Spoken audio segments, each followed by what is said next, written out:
한 번 더 인사하겠습니다. 주님의 기쁨이 충만한 삶을 살 수 있길 원합니다.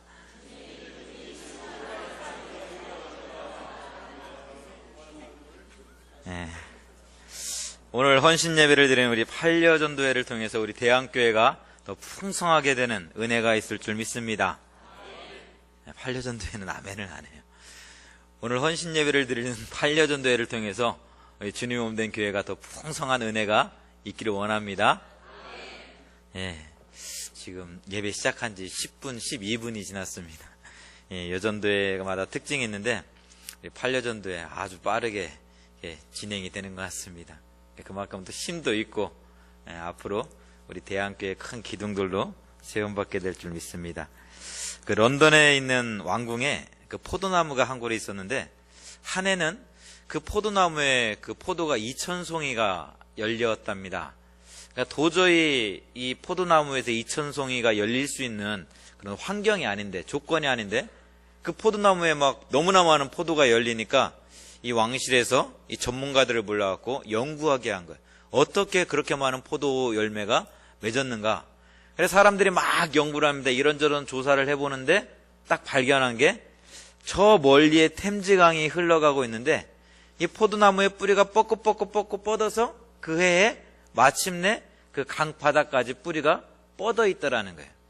그래서 그 강바닥에서부터 좋은 영양분을 빨아들이니까 그 포도나무가 세워져 있는 곳은 영양분이 풍성한 곳이 아닌데 그 뿌리가 뻗어 있는 그 강바닥에는 풍성한 영양분이 있었기에 그 영양분을 빨아들여서 그 포도나무의 열매가 풍성하게 맺혀지게 되었다라는 그런 이야기가 있습니다. 우리 신앙의 열매도 그렇습니다. 우리 겉보기에는 참 신앙의 열매가 많이 맺혀질 것 같지 않습니다. 때로는 힘들기도 하고 어렵기도 하고 여러 가지 조건과 환경으로 보면은 신앙의 열매가 풍성할 것 같지 않은데 신앙의 열매가 풍성할 수 있는 이유는 내가 예수님과 함께하고 있을 때, 내가 예수님과 꼭 붙어 있을 때 신앙의 열매가 풍성히 맺게 되는 줄 믿습니다.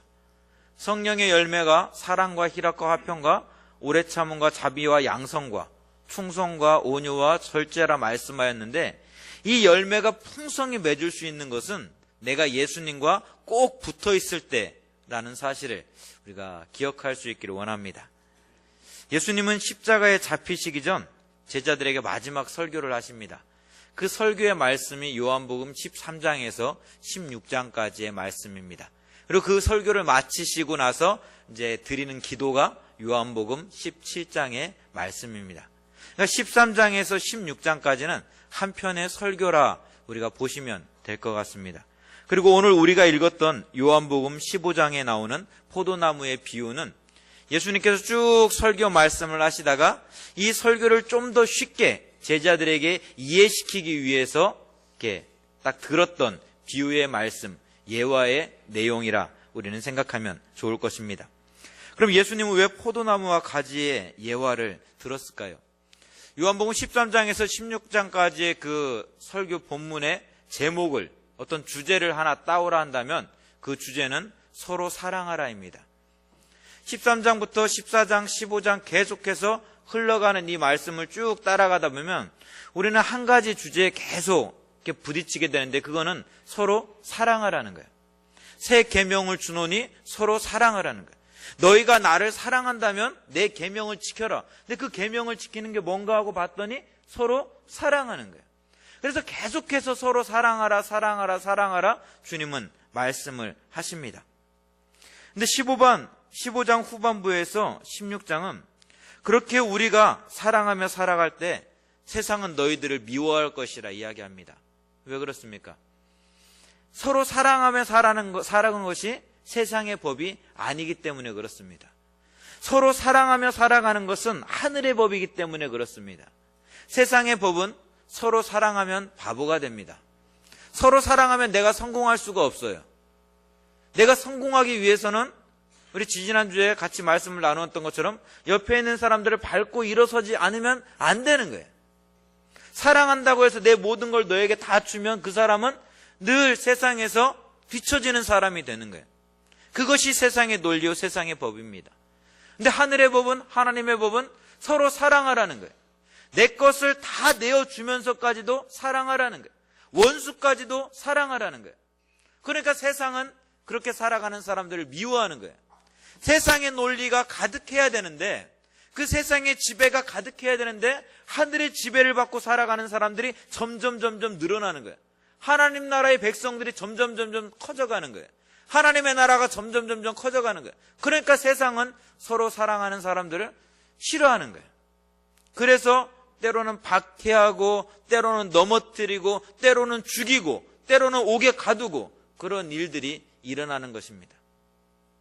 그래서 예수님께서 이 16장 쭉 넘어가면서 우리에게 뭐라고 말씀하시냐면은, 그럼에도 불구하고 담대하라는 거예요. 분명히 너희가 하늘의 법대로 살아가다 보면은 수많은 박해가 있을 거라는 거예요. 오늘 본문을 기록하고 있는 요한이 살았던 당시에도 많은 사람들이 예수를 믿는다는 이유 하나 때문에, 예수님의 그 말씀대로 순종하며 살아간다는 기유 하나 때문에 많은 사람들이 박해를 당했습니다. 근데 예수님 뭐라고 말씀하시냐면, 그럼에도 불구하고 두려워하지 말라는 거예요. 담대하라는 거예요. 그 이유가 무엇입니까? 세상의 칼과 힘과 능력으로 너희를 박해하고 억누르고 그러겠지만, 중요한 것은 내가 세상을 이겼다라는 거예요. 내가 예수 그리스도의 하나님의 사랑을 가지고 이 땅을 살아갔는데, 원수를 사랑하며 살아갔는데, 세상에 이길 줄 알았는데 세상에 이긴 것이 아니라 내가 세상을 이겼다라는 거예요. 그러니까 담대하라 말씀하십니다. 그것이 요한복음 16장 33절 마지막 우리에게 주는 결론과도 같은 그러한 말씀인 것입니다. 여기서 우리가 포기할 수 없는 것은, 예수를 제대로 믿으면서 박해를 당한다 할지라도, 그 두려움이 나에게 찾아온다 할지라도 예수님께서 승리하셨기에, 그분께서 성령 하나님을 우리에게 보내주셔서 오늘 또 나와 함께 이 길을 걸어가고 있기 때문에 그렇습니다. 근데 이러한 주님의 설교는 말로만 이루어지지 않았습니다. 그도 그럴 것이, 주님의 설교는 말이 아닌 섬김의 사건으로 시작되어집니다. 자기 사람들을 사랑하시되 끝까지 사랑하시니라. 그것이 요한복음 13장 맨 첫 서두에 시작되어지는 말씀입니다. 근데 그 사랑의 말씀은 말로 시작되지 않았습니다. 제자들의 발을 씻기는 사건으로부터 그 말씀이 시작되어집니다. 이 제자들의 발 가운데는 자기를 부인한 발이 있습니다. 자기를 정말 배반할 발이 있습니다. 자기를 로마 군병들에게 팔 발도 있습니다. 그러나 예수님은 그 어떤 발도 구별하지 않았습니다. 이 발이 나를 배반할 발임을 알고 있음에도 불구하고, 이 발이 나를 부인할 곳으로 나아갈 발이라는 것을 알고 있음에도 불구하고 주님은 그 모든 발을 다 씻겨주셨습니다. 어느 한 사람 빠지지 않고 그들 모두를 다 씻어주셨습니다. 그리고 제자들에게 말씀하셨습니다. 내가 이렇게 행한 것처럼 너희도 이렇게 살아가라고 말입니다. 원수를 사랑한다는 것이 다른 것이 아니라, 나를 미워하는 바임에도 불구하고, 나를 배반할 바임에도 불구하고, 그럼에도 불구하고 그들 모두를 사랑할 수 있는 것, 그것이 내가 너희에게 보여줬던 이 모습처럼 너희도 그렇게 살아갈 수 있어야 된다고 주님은 말씀하고 있는 것입니다. 그런데 문제가 생겼습니다. 내가 예수님이 아닌데, 우리 그러잖아요. 이렇게 신앙생활 하다가 이렇게 서로 사랑하십시오, 원수도 사랑하십시오 라고 하면 설교 시간에 아멘 아멘 하다가도 개인적으로 만나서 서로 사랑해야 됩니다, 용서해야 됩니다 그러면, 목사님 내가 예수님이 아니잖아요, 나는 그렇게 성령에 충만한 사람이 아니에요. 맞습니다. 우리가 예수님이 아니에요. 우리의 성정이 정말 예수님과 같지 않아서 조그만 일에도 분노하고 화내고 막 괴로워하고, 그것이 저와 여러분의 모습입니다. 제자들의 모습도 뭐 이와 다를 바 없습니다. 내 힘으로는 도저히 감당할 수 없는 일인데, 이 일을 하라고 하니까, 서로 사랑하라고 하니까, 원수를 정말 사랑하라고 하니까 마음에 죄책감만 드는 거예요. 사랑하라고 했는데 집에 들어가니까 아유 저 왼수, 주님 제가 죄인입니다, 용서해 주세요. 죄책감만 하나 둘씩 계속 쌓여가는 거예요. 그래서 주님께서 이러한 우리들의 마음을 아시기 쉽게 풀어서 설명해 주고 있는 말씀이 15장에 나오는 포도나무의 비유입니다. 우리가 어떻게 예수님께서 말씀하신 그 사랑의 삶을 살아갈 수 있을까? 어떻게 우리가 이 세상에서 정말 서로 사랑하며 살 수 있을까에 대한 그 질문, 나는 그렇게 할 수 없는데 그 질문에 대해서 쉽게 풀어서 우리에게 설명해 준 것이 요한복음 15장의 말씀인 것입니다. 14장에서 주님은 너희가 나를 사랑하면 나의 계명을 지키라 말씀하십니다. 근데 여기서 중요한 것은 이 일을 감당할 수 있는 것은 내 힘과 능력이 아니라 내가 아버지 안에 거하고 아버지가 내 안에 거하는 것처럼 저와 여러분 가운데 성령의 임재가 있을 때, 성령님께서 우리 안에 찾아왔을 때 하나님께서 예수님 안에 거하시는 것을, 예수님이 하나님 안에 거하시는 것을, 예수님이 내 안에 거하시는 것을 알게 될 것이라고 주님은 말씀하였습니다. 근데 언뜻 생각하면 조금 이 말이 좀 쉽지가 않아요. 하나님이 예수님 안에 거하고 또 예수님이 하나님 안에 거하고 또 예수님이 내 안에 거하고, 그래서 하나라는 얘기인데 결국은 나와 하나님이 하나라는 얘기인가? 예수님과 하나님이 하나고 나와 하나님이 하나란 얘기인가? 좀 말이 참 이해하기 힘든 이야기입니다.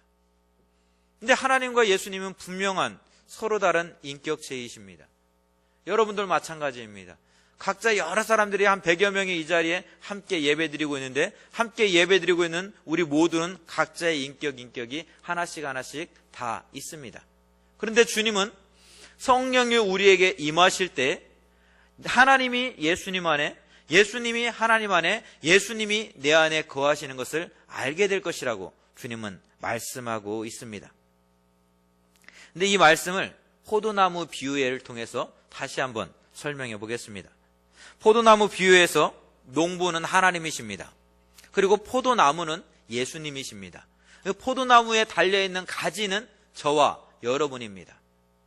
농부이신 하나님께서는 포도나무를 심으실 때 분명한 목적과 이유를 가지고 포도나무를 이 땅에 심으셨습니다. 포도나무를 통해서 많은 열매를 맺기 위해서 포도나무를 심었습니다. 그리고 그 포도나무는 그 주인의 마음을 알고 있었기에 그 주인의 마음을 흡족하기 위해서 주인의 마음과 같게 가지를 뻗기 시작합니다. 내 살이 찢어지면서 온 힘을 다해서 뿌리를 다해 정말 땅을 파고 헤치면서 양분을 빨아들이고 그 양분의 힘으로 가지를 뻗어냅니다.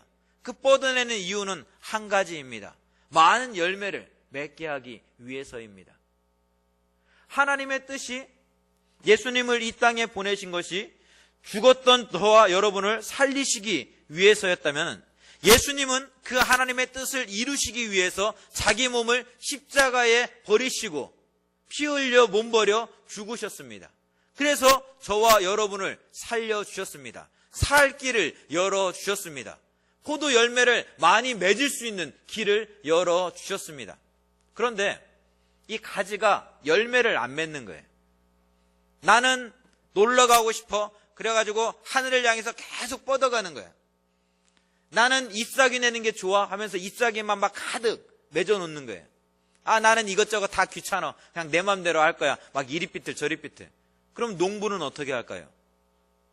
분명한 목적이 있었는데, 포도나무를 심은 목적이 있었는데, 이 포도나무에서 가지를 뻗은 이유가 있었는데 그 이유에 맞지 않게 살아가는 가지이기에 그 가지는 잘라서 불에 던지울 뿐입니다. 그렇습니다. 하나님이 예수님 안에 거하시고 예수님이 하나님 안에 거하시고 예수님이 우리 안에 거하시는 것은 바로 생명의 역사를 이루시기 위한 하나님의 분명한 목적이고 이유입니다. 하나님께서 예수님을 이 땅에 보내실 때 그냥 보내시지 않았습니다. 아무런 이유 없이 보내시지 않았습니다. 생명의 역사를 만들어가기 위해서 예수님을 이 땅에 보내셨습니다. 저와 여러분을 살리시기 위해서 하나님은 예수님을 이 땅에 보내셨습니다. 포도나무이신 예수님을 이 땅 가운데 심으셨습니다. 하늘 보좌를 다 버리시고 주인의 입장이 아니라 포도나무의 입장이 되어서 자기 몸이 찢어지는 아픔을 경험할 수 있는 이 땅에 하나님은 예수님을 보내셨고 예수님을 이 땅에 심으셨습니다. 예수님께서도 그 사명을 알고 있었기에 아버지께서 나를 이 땅에 보내신 이유가 무엇인지 알고 있었기에 십자가에서 기꺼이 돌아가셨습니다. 그럼 저와 여러분은 어떠한 삶을 살아가야 될까요? 생명의 역사를 만들어가는 삶을 살아가야 합니다. 예수님께서 저와 여러분을 사랑하셨던 것처럼 하나님께서 저와 여러분을 사랑하시기 위해서 하나뿐인 독생자 예수 그리스도를 이 땅에 보내주시는 그 아픔을, 그 결단을 하셨던 것처럼 저와 여러분은 서로 사랑하면서 그 사랑을 많은 사람들에게, 아직도 죽어가고 있는 사람들에게 그 사랑을 전하며 나누며 살아가야 합니다. 그것이 우리가 하나님과 예수님과 하나의 삶을 살아가는 삶의 모습입니다. 이것을 그냥 우리가 편하게 한마디로 이야기한다면 의지의 합일이라고 표현할 수 있을 것입니다. 나의 뜻이, 나의 의지가 예수님의 의지와 하나님의 의지와 하나가 되는 사건 말입니다. 비록 우리의 육신은 서로 다른 사람이지만, 우리의 육신은 예수님과 하나가 될 수 없지만, 나의 의지는, 나의 뜻은 예수님의 뜻과 하나가 되어지는 삶을 살아낼 수 있다라는 것입니다. 예수를 믿지 않는다면 우리는 그 사실을 도저히 알 수가 없습니다. 내가 예수님을 영접하지 않는다면, 성령님께서 내 안에 오시지 않는다면 왜 하나님께서 하나님의 삶을, 하늘의 모든 권세를 다 버리시고 이 땅에 오셨는지 이해를 할 수 없을 것입니다. 성령님께서 우리에게 찾아오셨을 때 우리는 알게 됩니다. 깨닫게 됩니다. 아, 예수님께서 나의 죄 때문에 이 땅에 오셨구나 라고 말입니다. 그래서 성령이 우리 안에 거하게 될 때에 하나님이 예수님 안에, 예수님이 하나님 안에, 예수님이 우리 안에 거하신다는 것을 너희가 알 것이다 라고 주님은 말씀하셨던 것입니다. 맞습니다. 하나님의 자녀의 삶, 우리 주님과 하나 되는 은혜를 경험하는 자의 삶은 우리 주님께서 아버지의 뜻을 따라 살았던 것처럼 우리도 주님의 계명을 따라 살아갈 때 살아가야 하는 것입니다. 이 주님의 계명은 다른 데에 있지 않습니다. 이 주님의 계명을 지키는 자가 나를 사랑한다라고 말씀하셨는데 이 계명은 다른 데에 있지 않습니다. 새 계명을 너희에게 주노니 서로 사랑하라. 서로 사랑하는 것이 주님의 계명이요, 주님의 계명인 서로 사랑하는 삶을 살아가는 것이 바로 주님의 제자의 삶의 모습인 것입니다. 그러면 나는 예수님을 잘 믿고 있는데요, 나는 신앙생활을 열심히 하고 있는데요, 예수님을 뜨겁게 사랑하고 있는데요, 정말 예수님 사랑하면서 살아가고 있는데요, 그럼 그 예수님을 사랑하는 그 삶의 모습이, 증거가 어떻게 나타나겠습니까? 첫째로 주님의 몸된 교회를 사랑하는 모습으로 나타납니다. 에베소에서 교회는 교회의 머리 대신 주님을 중심으로 한 한 몸 된 공동체라고 우리에게 말씀해주고 있습니다. 우리가 교회를 사랑한다는 것은 예수 그리스도가 머리 되시고 온 성도가 한 몸 된 교회를 사랑한다는 것입니다. 교회를 사랑한다는 것은 다른 말로 이야기해서 하나님을 사랑한다는 이야기고, 다른 말로 이야기하면 예수님을 사랑한다는 이야기입니다. 서로 사랑하라 말씀하신 주님의 계명을 지키며 살아가는 삶의 모습입니다. 우리의 여러 가지 삶의 이유들이 있습니다. 그런데 우리는 손이 아프면 어떻게 해요? 막 다리 힘들지만 막 달려서 병원에 갑니다. 내 발과 손은 전혀 상관이 없어 보여요. 그러나 손과 발이 한 몸이기 때문에 손이 다쳤는데 내 발이 힘써서 애써서 병원을 향해 달려갑니다. 분명히 배가 고픈 건 내 배예요.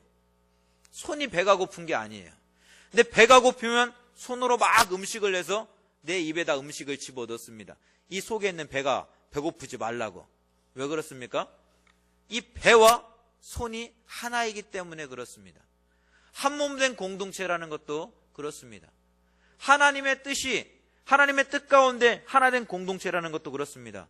서로 다른 인격체들이 모여서 앉아있지만 내가 예수님을 사랑하고 정말 예수님의 뜻대로 살기를 결단하기에 우리는 말 그대로 하나의 공동체입니다.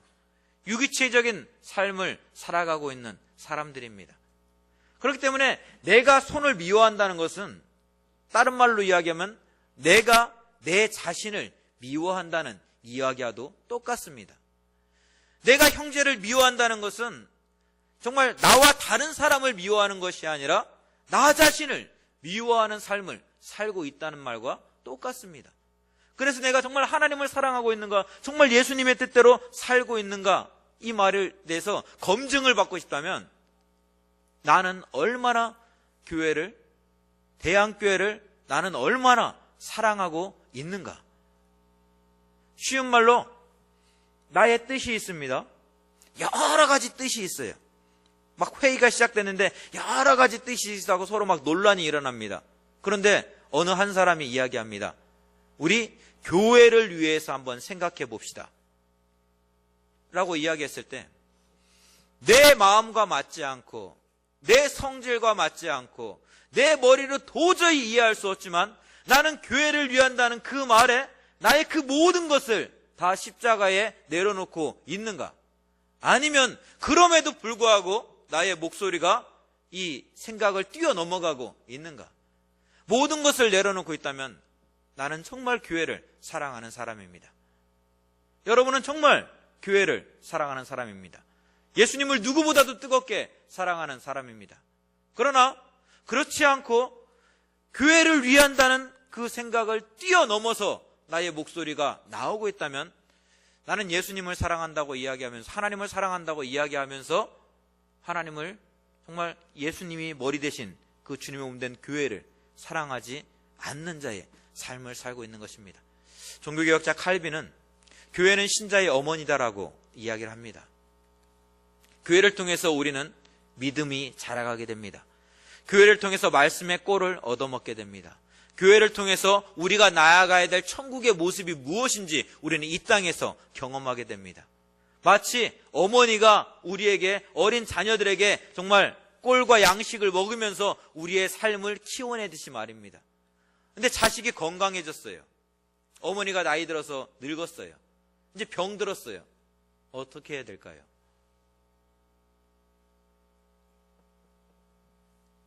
병 들었으니까 더 이상 내가 얻어먹을 꼴이 없으니까, 더 이상 내가 얻어먹을 양식이 없으니까 모른 채 해야 될까요? 아닙니다.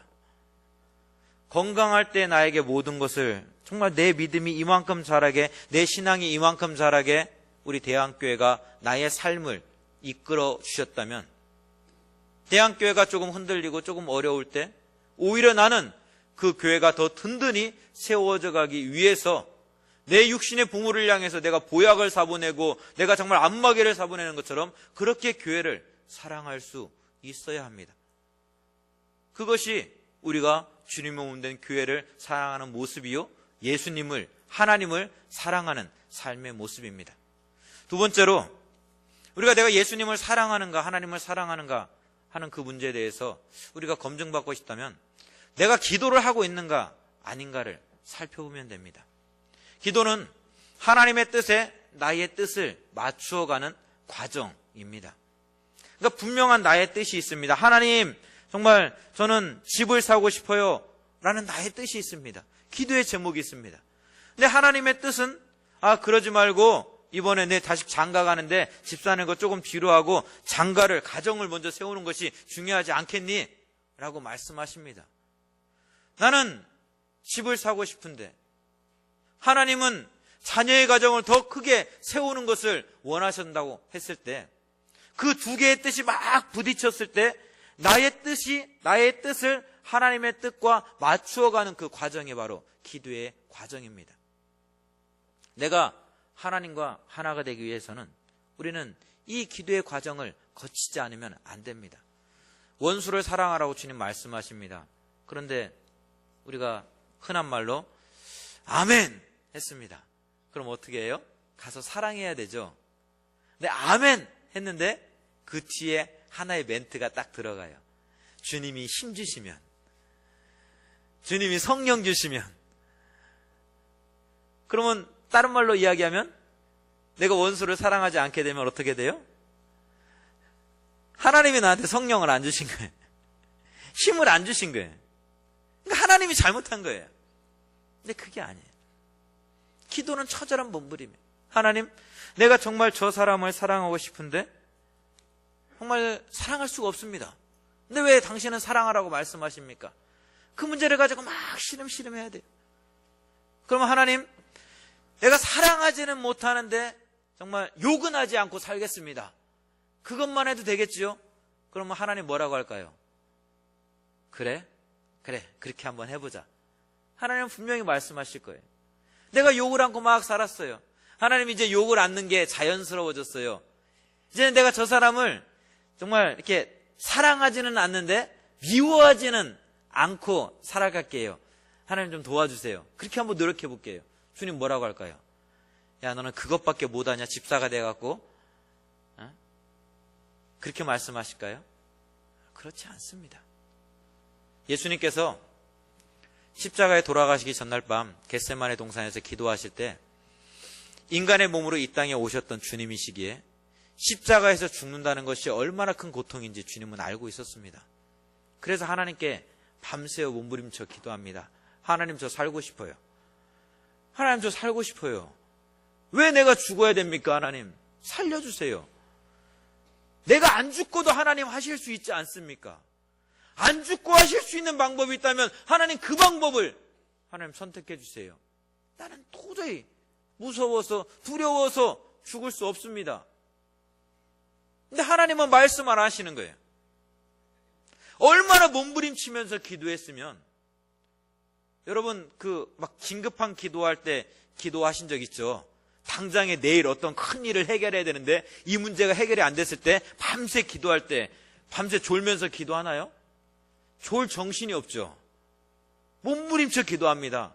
예수님도 그랬을 거예요. 왜? 이 기도가 끝나면 십자가로 가야 돼요.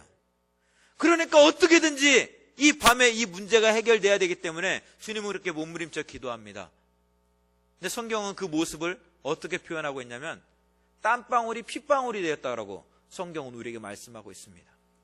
내가 당장 죽게 되었는데, 내일이면 내가 당장 죽게 되었는데 이 문제를 하나님 앞에서 해결받고 싶은데 하나님은 아무 말씀 안 하시고, 그래서 몸부림쳐 기도하는 거예요.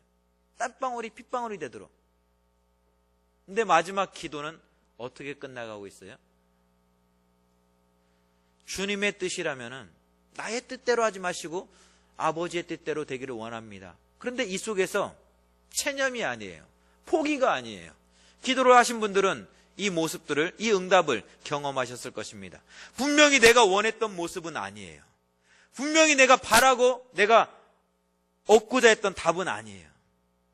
그러나 그 응답이 왔을 때 주님의 뜻이라면 내가 순종하며 나아가겠습니다. 그 마음의 평안과 그 두려움조차 이겨낼 수 있는 어떤 마음의 능력, 은혜, 그것이 바로 기도의 응답인 것입니다. 하나님을 사랑한다면, 정말 예수님의 뜻대로 살기를 우리가 결단하고 있다면 우리는 기도를 멈추지 않아야 합니다. 나의 원대로만이 아니라 나의 원이 하나님의 뜻이 되어지기를 바라는 그 기도를 우리는 멈추지 않을 수 있어야 됩니다. 때로는 내 뜻이 너무나 강해서 1년이 걸릴 수 있고 2년이 걸릴 수 있고 때로는 5년, 10년이 걸릴 수 있지만 그 기도를 포기하지 않고 주님께로 한 걸음 한 걸음 계속해서 나아갈 때 그 기도의 끝자락에서 하나님의 뜻과 주님의 뜻과 나의 뜻이 하나가 되어지는 놀라운 은혜를 경험하게 될 줄 믿습니다. 예수님께서 제자들에게 전해주셨던 설교는 너희가 원하는 것이 다 이루어짐에 대한 기쁨과 감사가 아니었습니다. 제자로서의 삶을 살아가려 할 때, 서로 사랑하는 주님의 계명을 따르려 할 때 세상은 그런 너희들을 미워할 것이라고, 그런 너희들을 박해할 것이라고 너무나 안타까워하셨습니다. 그러나 주님께서 걸어가셨던 길이기에, 내가 사랑하는 주님이 먼저 가셨던 길이기에, 그리고 그 길의 끝이 승리하신 주님의 모습이었기에 너희들도 힘들지만 어렵지만 내가 왔던 그 길을 따라올 수 있다라고 주님은 제자들에게, 오늘 저와 여러분에게 말씀하고 있는 것입니다. 요한복음 15장에서는 거하라라고 해당하는 메이나테, 그 원형 메노라는, 그러니까 거하라라는 단어가 10번이나 등장합니다. 우리가 예수님 안에 거하는 것이 얼마나 중요한 것인지 주님은 우리에게 말씀하고 있습니다. 서로 사랑하는 것, 여러분, 내 뿌리가 미움에, 분노에 박혀 있는데 내 입술에서, 내 손에서 사랑의 그 손길이, 사랑의 입술이 흘러나올 수 있을까요? 바라기는 오늘 예배하는 우리 대항의 모든 가족들의 뿌리가 예수님께 붙어 있기를 원합니다. 예수님 안에 붙어 있는 가지가 되어서 예수님으로부터 흘러나오는 그 생명의 양식이 나의 양식이 되어지는 은혜가 되어지길 원합니다. 그래서 그 생명의 양식을 내가 먹고 살아갈 때 내 손에서, 내 발에서, 내 입에서 어떠한 열매가 맺히는지 많은 사람들에게 간증하고 고백할 수 있는 대양의 식구들 되기를 원합니다. 행복한 가지는, 행복한 주님의 제자는 포도나무를 심은 주인의 마음을 흡족하게 하는 삶을 살아가는 사람입니다. 그 주인의 마음을 흡족하게 하는 열매는 다른 어떤 것이 아니라 서로 사랑하며 살아가는 삶의 열매입니다. 이 길은 나의 힘으로, 나의 뜻으로는 갈 수 없는 길입니다. 주님과 온전히 하나가 되는 경험을 통해서 교회에서 흔히 이야기하는 성령의 충만한 은혜 가운데 머물 때에 나타나는 열매입니다. 그럼 어떠한 사람이 성령의 충만한 사람이냐고요? 우리 입술 가운데, 우리 손길 가운데, 우리 발길 가운데 정말 주님 온된 교회를 얼마나 사랑하고 있는가? 내가 기도의 자리에서 얼마나 주님과 몸부림치며 살아가고 있는가? 그 사람이 바로 주님을 사랑하는 사람입니다. 오늘 헌신을 다짐하고 있는 우리 반려전도 회원 여러분, 여러분들의 입술 가운데, 여러분의 눈물 가운데 눈물의 기도가 멈추지 않기를 원합니다. 그 눈물이 막힌 담을, 무너진 성벽을, 깨어진 관계를 회복시키는 주님의 은혜가 되어지는 줄 믿습니다. 여러분의 기도가 마르지 않을 때 정말 여러분의 가정이 주님의 온된 교회가 풍성한 열매를 맺어가는 줄 믿습니다. 어떤 문제의 산이 있어도 기도하는 여러분들이 있기에, 정말 기도하는 여러분들이 있기에 여러분의 가정이 주님 된 교회가, 이 나라와 이 민족이 모든 문제의 산이 평기되어지는 귀한 은혜를 경험하게 될 줄 믿습니다. 그렇게 기도로 주님 된 교회를 사랑함으로 하나님과 하나가 되어지는 귀한 은혜를 경험하는 우리 대항의 모든 가족들 될 수 있기를 주님의 이름으로 축원드립니다. 우리 같이 기도하겠습니다.